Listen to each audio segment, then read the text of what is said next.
O Grande Conflito. Capítulo 32. Os ardis de Satanás. O grande conflito entre Cristo e Satanás, que tem prosseguido durante quase 6.000 anos, logo deve terminar, e o maligno redobra seus esforços para frustrar a obra de Cristo em prol do homem e prender as almas em suas ciladas. Reter o povo em trevas e impenitência até que termine a mediação do Salvador e não mais haja sacrifício pelo pecado, é o objetivo que ele procura realizar. Não se fazendo um esforço especial para resistir ao seu poder, prevalecendo a indiferença na igreja e no mundo, Satanás não se preocupa, pois que não se acha em perigo de perder os que está levando em cativeiro à sua vontade. Mas ao ser chamada a atenção para as coisas eternas e almas indagarem: que é necessário que eu faça para me salvar? Ele está a postos, procurando opor seu poder ao de Cristo e neutralizar a influência do Espírito Santo. As Escrituras declaram que, em certa ocasião, em que os anjos de Deus foram apresentar-se perante o Senhor, Satanás foi também entre eles. Jó 1:6. Não para curvar-se perante o Rei Eterno, mas para favorecer seus maldosos intentos contra os justos. Com o mesmo objetivo está ele presente quando os homens se congregam para o culto a Deus. Posto que oculto das vistas, está ele a trabalhar com toda a diligência para dirigir o espírito dos adoradores. Semelhante a um hábil general, formula de antemão seus planos. Vendo ele o mensageiro de Deus examinando as Escrituras, toma nota do assunto a ser apresentado ao povo. Emprega então todo o seu engano e astúcia no sentido de amoldar as circunstâncias, a fim de que a mensagem não atinja aqueles a quem ele está enganando a respeito daquele mesmo ponto. Alguém que mais necessite da advertência estará empenhado em alguma transação comercial que requer a sua presença ou de algum outro modo será impedido de ouvir as palavras que lhe se poderiam demonstrar um cheiro de vida para a vida. Outro sim, vê Satanás os servos do Senhor opressos por causa das trevas espirituais que envolvem o povo. Ouve suas fervorosas orações rogando graça e poder divinos para quebrar a fascinação da indiferença, descuido e apatia. Então, com renovado zelo desenvolve suas artimanhas. Tenta os homens a satisfação do apetite ou alguma outra forma de condescendência própria, embotando assim a sua sensibilidade, de maneira que deixem de ouvir precisamente as coisas que mais necessitam aprender. Satanás bem sabe que todos quantos ele pode levar a negligenciar a oração e o exame das Escrituras serão vencidos por seus ataques. Portanto, inventa todo o artifício possível para ocupar a mente. Sempre houve uma classe que, mostrando-se embora muito piedosos, ao invés de prosseguir no conhecimento da verdade, fazem consistir sua religião em procurar algum defeito de caráter ou erro de fé naqueles com quem não concordam. Tais pessoas são a mão direita de Satanás. Os acusadores dos irmãos não são poucos, e estão sempre em atividade quando Deus está a operar e seus servos lhe estão prestando verdadeira homenagem. Eles darão interpretação falsa às palavras e atos dos que amam a verdade e lhe obedecem. Representarão os mais ardorosos, zelosos e abnegados servos de Cristo como estando enganados ou sendo enganadores. É sua obra representar falsamente os intuitos de toda ação verdadeira e nobre, fazer circular insinuações e despertar suspeitas no espírito dos inexperientes. De todo modo imaginável, procurarão fazer com que o que é puro e justo seja considerado detestável e enganador. Ninguém, todavia, necessita ser enganado em relação a eles. Pode-se facilmente ver de quem são filhos, o exemplo de quem seguem e a obra de quem fazem. Pelos seus frutos os conhecereis. Mateus 7,16. Seu procedimento assemelha-se ao de Satanás, o odioso caluniador, o acusador de nossos irmãos. Apocalipse 12:10. O grande enganador tem muitos agentes prontos para apresentar toda e qualquer espécie de erro, a fim de enredar as almas. Heresias preparadas para se adaptarem aos vários gostos e capacidades dos que ele deseja arruinar. É plano seu levar para a igreja elementos insinceros, não regenerados, que acoroçoarão a dúvida e a incredulidade, estorvando a todos os que desejem ver a obra de Deus progredir e com ela queiram avançar. Muitos que não têm fé verdadeira em Deus ou em sua palavra concordam com certos princípios da verdade e passam por cristãos, e assim estão aptos para introduzir seus erros como doutrinas das Escrituras. A opinião de que não é de consequência alguma o que os homens creiam é um dos enganos mais bem-sucedidos de Satanás. Ele sabe que a verdade recebida por amor à mesma santifica a alma de quem a recebe. Portanto, está constantemente a procurar substituí-la por falsas teorias e fábulas ou por outro evangelho. Desde o princípio, os servos de Deus têm contendido com os falsos ensinadores, não meramente como homens corruptos, mas como inculcadores de falsidades que seriam fatais à alma. Elias, Jeremias, Paulo, firme e destemidamente se opunham aos que estavam desviando os homens da palavra de Deus. A liberalidade, que considera como sendo sem importância uma fé religiosa correta, não encontrava apoio algum por parte daqueles santos defensores da verdade. As interpretações vagas e imaginosas das Escrituras, as muitas teorias contraditórias concernentes à fé religiosa, as quais se encontram no mundo cristão, são obra de nosso grande adversário para confundir o espírito de tal maneira que não saiba distinguir a verdade. E a discórdia e a divisão que há entre as igrejas da cristandade são em grande parte devidas ao costume que prevalece de torcer as Escrituras a fim de apoiar uma teoria favorita. Em vez de estudar cuidadosamente a palavra de Deus com humildade de coração, a fim de obter conhecimento de sua vontade, muitos procuram apenas descobrir algo singular ou original. Com o intuito de sustentar doutrinas errôneas ou práticas anticristãs, alguns apanham passagens das Escrituras separadas do contexto, citando talvez a metade de um simples versículo como prova de seu ponto de vista, quando a parte restante mostraria ser bem contrário o sentido. Com a astúcia da serpente, entrincheiram-se por trás de declarações desconexas, interpretadas de maneira a convir a seus desejos carnais. Muitos, assim, voluntariamente pervertem a palavra de Deus. Outros, possuindo ativa imaginação, lançam mão das figuras e símbolos das Escrituras Sagradas, interpretam-nos a seu bel prazer, tendo em pouca conta o testemunho das Escrituras como seu próprio intérprete e então apresentam suas fantasias como ensinos da Bíblia.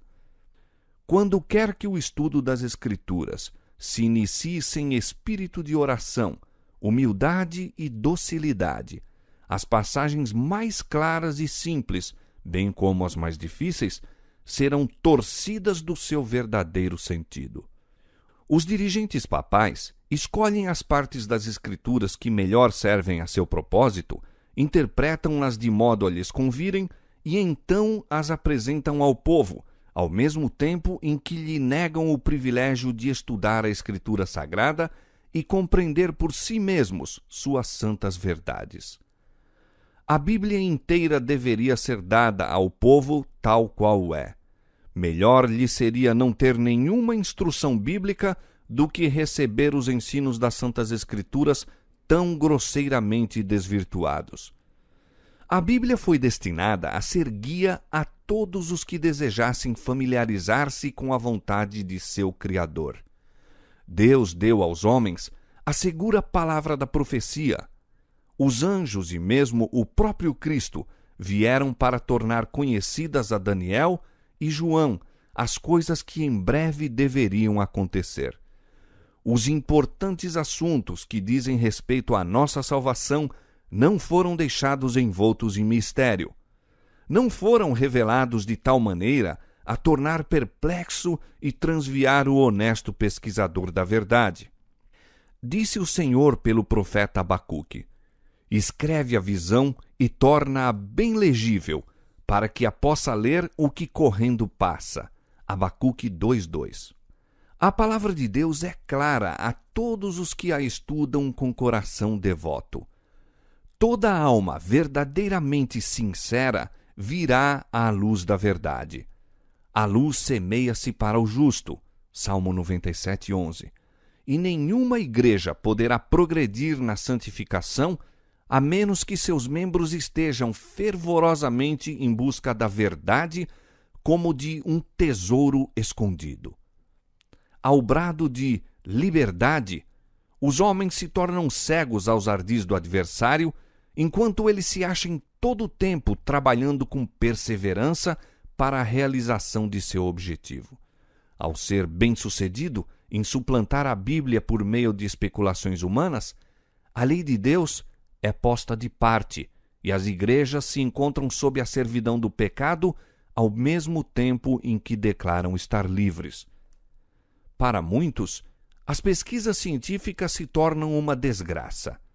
Deus permitiu que uma inundação de luz fosse derramada sobre o mundo em descobertas científicas e artísticas, mas mesmo os maiores espíritos, se não forem guiados pela palavra de Deus em suas pesquisas, desencaminhar-se-ão em suas tentativas de investigar as relações entre a ciência e a revelação. O saber humano, tanto das coisas materiais como das espirituais, é parcial e imperfeito. Portanto, muitos são incapazes de harmonizar com as declarações das Escrituras suas opiniões sobre a ciência. Muitos aceitam meras teorias e especulações como fatos científicos e julgam que a palavra de Deus deve ser provada pelos ensinos da falsamente chamada ciência. 1 Timóteo 6:20. O Criador e suas obras estão além de sua compreensão. E por não poderem explicar isto pelas leis naturais, a história bíblica é considerada indigna de confiança. Os que duvidam da fidedignidade dos relatos do Velho e Novo Testamentos, muito a miúde vão um passo além, pondo em dúvida a existência de Deus e atribuindo à natureza o poder infinito. Tendo perdida sua âncora, são deixados a chocar-se contra as rochas da incredulidade. Assim, muitos se desviam da fé e são seduzidos pelo diabo. Os homens têm se esforçado por ser mais sábios do que o seu Criador. A filosofia humana tem tentado devassar e explicar mistérios que jamais serão revelados por todas as eras eternas. Se os homens tão somente pesquisassem e compreendessem o que Deus tornou conhecido a respeito de si mesmo e de seus propósitos, obteriam uma perspectiva tal da glória, majestade e poder de Jeová que se compenetrariam de sua própria pequenez, contentando-se com aquilo que foi revelado para eles mesmos e seus filhos. É a obra-prima dos enganos de Satanás conservar o espírito humano a pesquisar e conjeturar com relação àquilo que Deus não tornou conhecido e que não é desígnio seu que compreendamos. Foi assim que Lúcifer perdeu seu lugar no céu. Tornou-se descontente porque nem todos os segredos dos propósitos de Deus lhe eram confiados e desatendeu inteiramente àquilo que foi revelado com respeito à sua própria obra na elevada posição a ele designada. Suscitando o mesmo descontentamento nos anjos sob o seu comando, determinou-lhes a queda. Agora, procura imbuir a mente dos homens do mesmo espírito, levando-os também a desatender aos diretos preceitos de Deus. Os que estão indispostos a aceitar as verdades claras e incisivas da Bíblia procuram continuamente fábulas agradáveis que acalmem a consciência. Quanto menos espirituais, altruísticas e humilhadoras forem as doutrinas apresentadas, tanto maior será o favor com que são recebidas. Tais pessoas degradam as faculdades intelectuais de modo a servirem aos seus desejos carnais. Demasiado sábios em seu próprio conceito para examinarem as Escrituras com contrição de alma e fervorosa oração rogando a guia divina, não têm escudo contra o engano.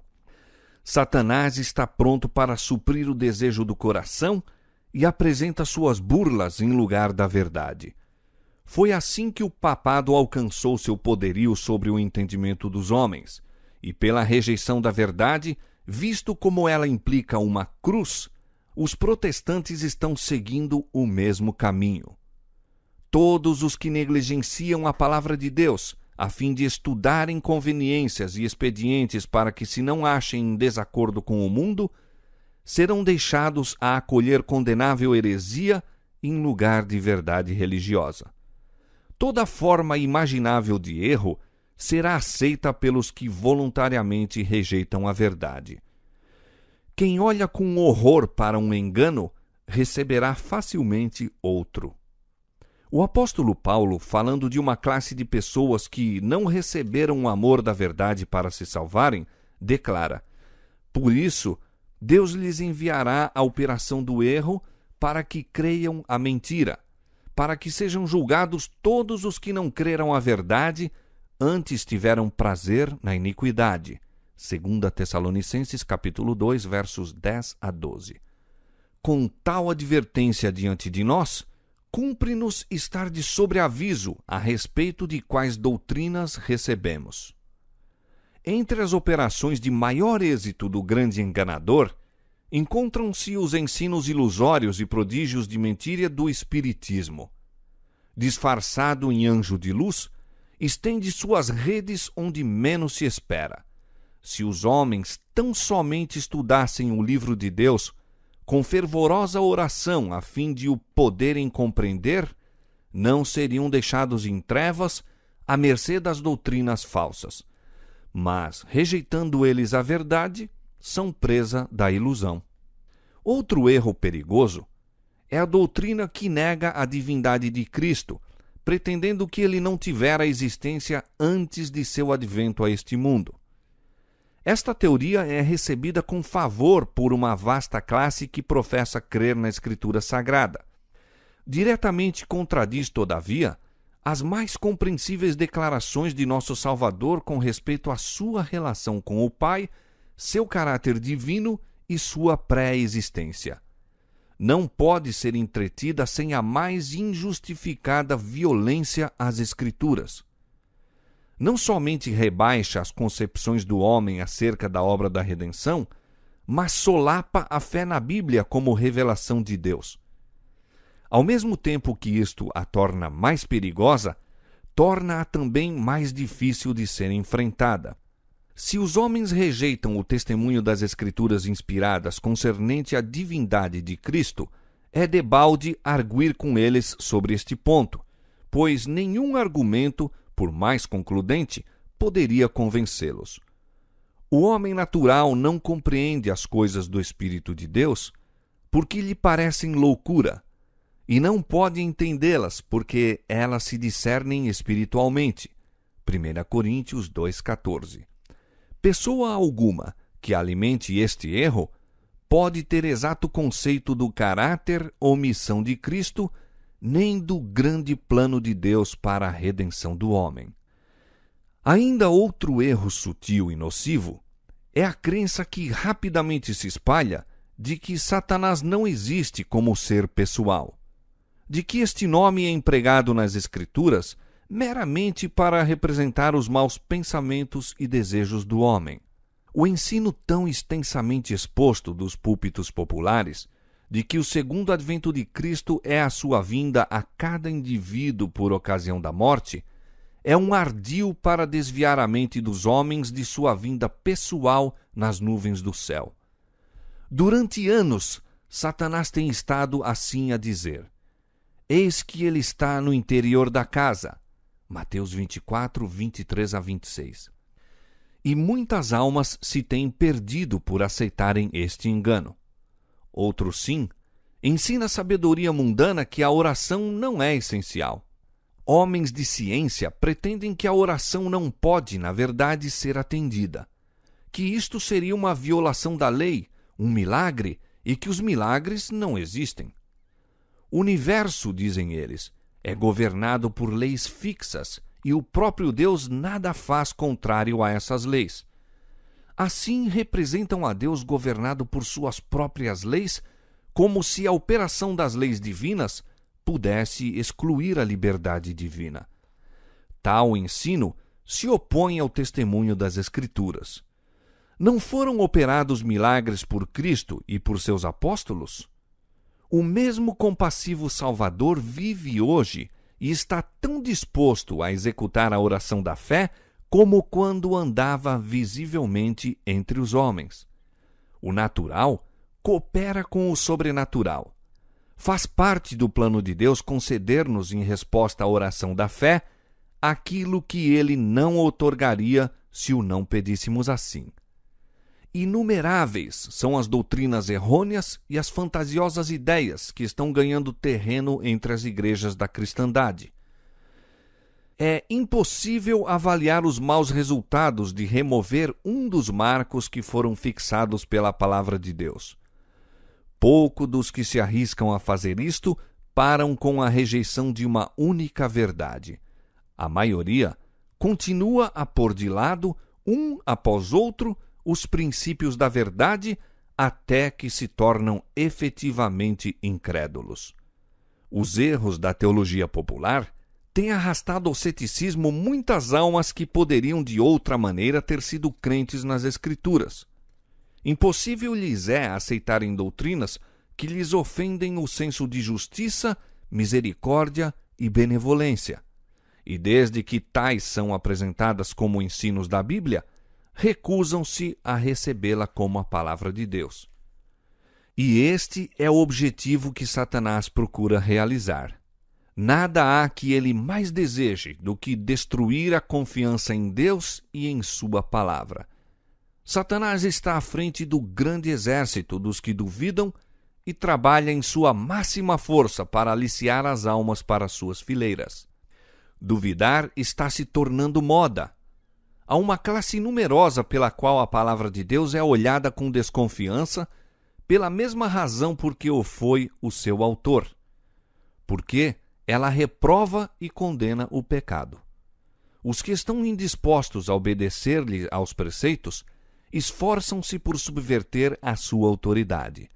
Leem a Escritura ou ouvem os seus ensinos como são apresentados do púlpito sagrado, meramente para encontrar defeito nela ou no sermão. Não poucos se tornam incrédulos a fim de justificar-se ou desculpar-se da negligência do dever. Outros adotam princípios céticos por orgulho ou indolência. Demasiado amantes da comodidade para se distinguirem no cumprimento de qualquer coisa digna de honra, que requer esforço e abnegação, visam conseguir fama de uma sabedoria superior, criticando a Bíblia. Há nela muita coisa que a mente finita, não iluminada pela sabedoria divina, é impotente para compreender, e assim encontram ensejo para criticar. Muitos há que parecem entender ser virtude achar-se do lado da descrença, do ceticismo e da incredulidade. Mas, sob aparência de sinceridade, ver-se-á que tais pessoas são movidas pela confiança própria e orgulho. Muitos se deleitam em encontrar nas Escrituras alguma coisa que confunda o espírito de outros. Alguns, a princípio, criticam e sofismam por simples amor à controvérsia. Não compreendem que se estão assim enredando nas ciladas do passarinheiro. Tendo, porém, expresso abertamente descrença, entendem que devem manter sua atitude. Assim, se unem eles aos ímpios e fecham para si mesmos as portas do paraíso. Deus deu em sua palavra evidência bastante do caráter divino da mesma. As grandes verdades que dizem respeito à nossa redenção estão claramente apresentadas. Pelo auxílio do Espírito Santo, que é prometido a todos os que o buscam com sinceridade, cada qual pode compreender por si estas verdades. Deus concedeu aos homens um firme fundamento sobre que repousar a fé. Contudo, a mente finita dos homens não está adaptada a compreender completamente os planos e propósitos do Ser infinito. Jamais poderemos, por meio de pesquisas, encontrar a Deus. Não devemos tentar erguer com mãos presunçosas o véu com o qual ele vela sua majestade. O apóstolo exclama: quão insondáveis são os seus juízos e quão inescrutáveis os seus caminhos. Romanos 11:33. Podemos compreender seu trato para conosco e os motivos que o movem até ao ponto em que nos é possível discernir o amor e a misericórdia ilimitados em união com o poder infinito. Nosso Pai Celestial tudo determina em sabedoria e justiça, e não devemos estar descontentes e destituídos de confiança, antes curvar-nos em submissão reverente. De seus propósitos, ele nos revelará tanto quanto é para o nosso bem saber, e além disto, devemos confiar na mão que é onipotente, no coração que está repleto de amor. Ao mesmo tempo em que Deus deu prova ampla para a fé, nunca removeu toda desculpa para a descrença. Todos os que buscam ganchos em que pendurar suas dúvidas, encontrá-los-ão. E todos os que se recusam a aceitar a palavra de Deus e lhe obedecer antes que toda a objeção tenha sido removida e não mais haja lugar para dúvida, jamais virão à luz. A desconfiança em Deus é produto natural do coração não renovado que está em inimizade com ele. A fé, porém, é inspirada pelo Espírito Santo e unicamente florescerá à medida que for acalentada. Ninguém pode se tornar forte na fé sem esforço decidido. A incredulidade é fortalecida ao ser acoroçoada. E se os homens, em vez de se ocuparem com as provas que Deus deu a fim de sustentar sua fé, se permitirem discutir e cavilar, verão que suas dúvidas se tornam constantemente mais acentuadas. Mas os que duvidam das promessas de Deus e não confiam na segurança de sua graça, estão a desonrá-lo, e sua influência, em vez de atrair outros a Cristo, tende a repeli-los dele. São árvores infrutíferas que estendem amplamente seus escuros ramos, excluindo da luz do sol outras plantas e fazendo-as atrofiar-se e morrer na fria sombra. O trabalho de tais pessoas aparecerá como uma constante testemunha contra aquelas. Estão a lançar sementes de dúvida e ceticismo que produzirão infalível messe. Apenas um caminho há a seguir para quantos desejem sinceramente livrar-se das dúvidas. Em vez de questionar e cavilar com relação àquilo que não compreendem, atendam à luz que já resplandece sobre eles e receberão maior luz.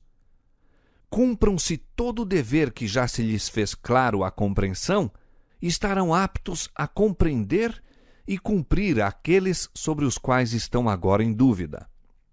Satanás pode apresentar uma contrafação tão parecida com a verdade que engane aos que estão dispostos a ser enganados, aos que desejam excluir a abnegação e o sacrifício exigidos pela verdade. Impossível lhe é, porém, reter sob o seu poder uma só alma que sinceramente deseje conhecer a verdade, custe o que custar. Cristo é a verdade e a luz que alumia a todo homem que vem ao mundo. João 1:9. O Espírito da Verdade foi enviado para guiar os homens em toda a verdade, e pela autoridade do Filho de Deus se acha declarado: buscai e encontrareis. Se alguém quiser fazer a vontade dele, pela mesma doutrina conhecerá se ela é de Deus. Mateus capítulo 7, verso 7 e João 7, 17. Os seguidores de Cristo pouco sabem das tramas que Satanás e suas hostes contra eles estão formando. Aquele, porém, que se assenta nos céus, encaminhará todos esses estratagemas para o cumprimento de seus profundos desígnios. O Senhor permite que seu povo seja submetido à atroz prova da tentação, não porque tenha prazer em sua aflição e angústia, mas porque tal operação é indispensável à sua vitória final. Ele não poderia, de maneira coerente com sua própria glória, escudá-los na tentação, pois o objetivo da prova é prepará-los para resistirem a todas as seduções do mal. Nem homens ímpios, nem demônios podem embaraçar a obra de Deus ou excluir a sua presença de seu povo, se este, com o coração submisso e contrito, confessar e abandonar seus pecados e, com fé, reclamar as promessas divinas. Toda tentação, toda influência adversa, quer manifesta, quer secreta, pode com êxito ser vencida. Não por força, nem por violência, mas pelo meu Espírito, diz o Senhor dos Exércitos. Zacarias 4, 6. Os olhos do Senhor estão sobre os justos e os seus ouvidos atentos às suas orações. E qual é aquele que vos fará mal, se fordes zelosos do bem? 1 São Pedro capítulo 3, versos 12 e 13. Quando Balaão, seduzido pela promessa das ricas recompensas, praticou encantos contra Israel e, por meio de sacrifícios ao Senhor, procurou invocar maldição sobre o seu povo, o Espírito do Senhor vedou o mal que ele anelava pronunciar, e Balaão foi forçado a dizer: Como amaldiçoarei o que Deus não amaldiçoa? E como detestarei quando o Senhor não detesta? A minha alma morra da morte dos justos, e seja o meu fim como o seu. Quando novamente foi oferecido o sacrifício, declarou o ímpio profeta: Eis que recebi mandado de abençoar, pois ele tem abençoado, e eu não o posso revogar. Não viu iniquidade em Israel, nem contemplou maldade em Jacó. O Senhor seu Deus é com ele, e nele e entre eles se ouve o alarido de um rei. Pois contra Jacó não vale encantamento, nem adivinhação contra Israel. Neste tempo se dirá de Jacó e de Israel: Que coisas Deus tem obrado! Números capítulo 23, versos 8, 10, 21 e 23. Contudo se erigiram altares pela terceira vez, e novamente Balaão tentou pronunciar uma maldição. Mas, mediante os obstinados lábios do profeta, o Espírito de Deus declarou a prosperidade de seus escolhidos e repreendeu a loucura e malignidade de seus adversários. Benditos os que te abençoarem, e malditos os que te amaldiçoarem. Números 24, 9. O povo de Israel era nesse tempo fiel a Deus, e enquanto permanecessem em obediência à sua lei, nenhum poder na terra ou no inferno poderia prevalecer contra eles. Mas a maldição que Balaão não foi permitido pronunciar contra o povo de Deus, conseguiu finalmente trazer sobre eles, seduzindo-os ao pecado. Ao transgredirem os mandamentos de Deus, separaram-se então dele, sendo deixados a sentir o poder do destruidor.